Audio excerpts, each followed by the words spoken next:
Dobro jutro. Podnebne spremembe niso nova tema.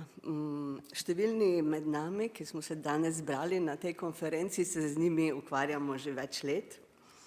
Pa vendar smo v Umanoteri in društvu Fokus, ko smo razmišljali o nosilni temi današnje konference, bili prepričani in ocenili, da sedanji čas zaznamujejo nov politični kontekst in nova spoznanja, ki lahko prinesejo svež veter v jadra lokalnih skupnosti pri trajnostnem upravljanju z njihovimi življenjskimi viri. V našem fizičnem okolju že jasno zaznavamo zametke posledic globalnega segrevanja. Zdaj pa tudi že vemo, kako se bo podnebje v Sloveniji spreminjalo v prihodnosti. Agencija Republike Slovenije za okolje je pripravila projekcije podnebnih sprememb do konca 21. stoletja ob različnih scenarijih globalnih izpustov toplogrednih plinov. Iz njih razberemo, da Slovenija v primeru nadaljevanja velikih globalnih izpustov v kratkem času, nekaj desetletij, verjetno ne bo več tako zelo življenju prijazen prostor in vroča točka biotske raznovrstnosti, kot jo poznamo danes. Ob nezmanjšanih izpustih nam do konca stoletja grozi dvig povprečne temperature zraka, ki lahko doseže tudi 6 stopinj Celzija glede na predindustrijsko obdobje oziroma dodatne 4 stopinje glede na danes. Povečala se bosta pogostost in trajanje poletnih vročinskih valov, na letni ravni bo lahko tudi 80 dni s temperaturo nad 30 stopinj. Morska gladina se do konca stoletja lahko dvigne do 1 metra. Na slovenski obali bodo najbolj prizadete soline in Luka Koper, marine in kopališča, ranljiva pa so vsa obmorska mesta.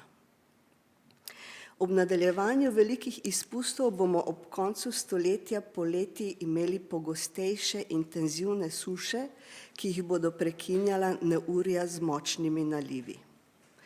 Povečala se bo količina padavin, še posebej pozimi. Ker bomo izgubili naravni zadrževalnik vode v obliki snega, se bo močno povečala nevarnost zimskih poplav. Vode bomo torej imeli dovolj, vendar ne vedno takrat, ko jo rastline najbolj potrebujejo za rast.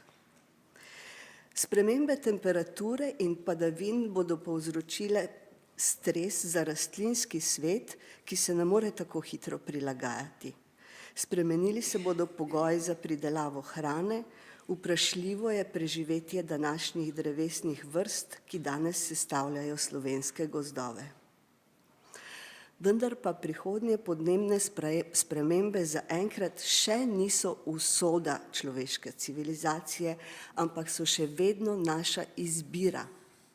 Za kratek čas, približno 1 desetletja, je še vedno odprto okno priložnosti, da s hitrim in močnim zmanjšanjem izpustov preprečimo nevarno globalno segrevanje.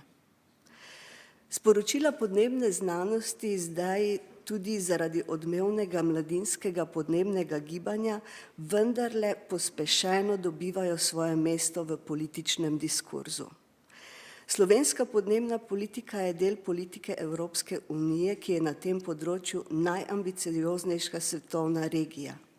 Vendar pa njeni trenutno zastavljeni cilji zmanjševanja emisij še vedno precej zaostajajo za potrebnimi ukrepi. Nova predsednica Evropske komisije je zato napoved svojega političnega delovanja močno podnebno obarvala. Nova Evropska komisija naj bi v 100 dneh svojega delovanja objavila Evropski zeleni deal, ambiciozen načrt za naslavljanje podnebne in biodiverzitetne krize ter prehod v krožno gospodarstvo. Del načrta bo Evropski podnebni zakon, s katerim bo uzakonjen cilj neto ničelnih emisij do leta 2050. Podoben podnebni zakon je v pripravi tudi v Sloveniji. Povečal naj bi se tudi sedaj nezadostni cilj Evropske unije na področju zmanjšanja emisij do leta 2030. s 40 na 55% zmanjšanje glede na leto 1990. Evropa naj bi postala prvi podnebno nevtralni kontinent in ostala vodilna svetovna regija na področju podnebnih politik. Prepolovitev emisij do 2030 in ogljična nevtralnost do 2050 je ogromna naloga. Vključuje transformacijo vseh gospodarskih in družbenih sektorjev in lokalne skupnosti imajo pri tem posebej pomembno mesto. Kako naj bi se ta transformacija zgodila? Lahko pričakujemo, da bo izpuščanje toplogrednih plinov postajalo vse dražje. Ambicioznejši cilji EU se bodo preslikali v povečane zavezujoče nacionalne cilje zmanjšanja emisij.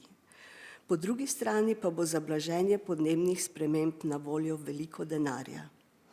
Četrtina evropskega proračuna v obdobju 2021 do 2027 naj bi šla za podnebne ukrepe. Ta denar se bo pretakal preko različnih skladov in programov do tistih, ki politike spravljajo v dejansko življenje. Nacionalnih držav, lokalnih skupnosti, podjetij, kmetij, raziskovalnih inštitucij in tako dalje. To pomeni, da blaženje podnebnih sprememb za lokalne skupnosti ni samo moralna dolžnost, ampak je tudi velika razvojna priložnost. Da si odrežejo svoj del pogače in z njimi poleg zmanjšanja izpustov za svoje skupnosti ustvarijo še druge koristi.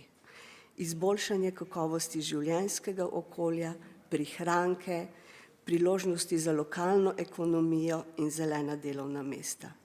Zdaj je pravi čas, da se to načrtuje.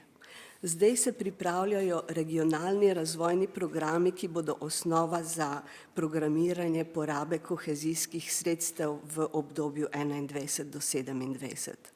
V pripravi je tudi načrt porabe sredstev Kmetijskega sklada za razvoj podeželja. Lokalnim skupnostim so namenjene spodbude podnebnega sklada. Zdaj so tudi v Sloveniji že vzpostavljeni nastavki za razmah trga energetskega pogodbeništva, kjer se investicije v energetsko učinkovitost odplačujejo iz prihrankov pri porabi energije.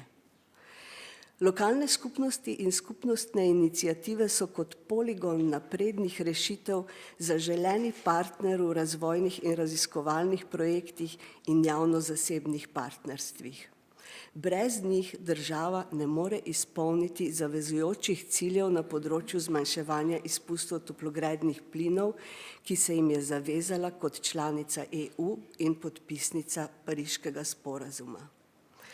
Čas podnebnih sprememb, ki ga živimo, zdaj že opredeljuje gotovost, da bo prihodnost brezogljična. V to so naravnane za nas relevantne politike, v to smer bodo v prihodnjih letih tekli izdatni finančni tokovi. Lokalne skupnosti in skupnostne iniciative lahko pri načrtovanju svojih aktivnosti v tem okviru navdih črpajo iz dobrih praks. Umanotera in Fokus smo jih že 60 zbrali na spletni strani Dovolj za vse. To je osrednje mesto, kjer že nekaj let objavljamo vse o naših aktivnostih v podporo trajnostnim skupnostnim projektom. Poleg dobrih praks tam najdete vodnik po skupnostnem upravljanju z življenjskimi viri in različne priročnike za izvedbo konkretnih projektov. Od letošnjega leta imamo možnost sodelovati z lokalnimi skupnostmi v okviru LIFE projekta Care for Climate. Pripravljamo usposabljanja za koordinatorje skupnostnih projektov in v naslednjih letih bo projekt lokalne skupnosti podprl tudi pri izvajanju konkretnih demonstracijskih projektov.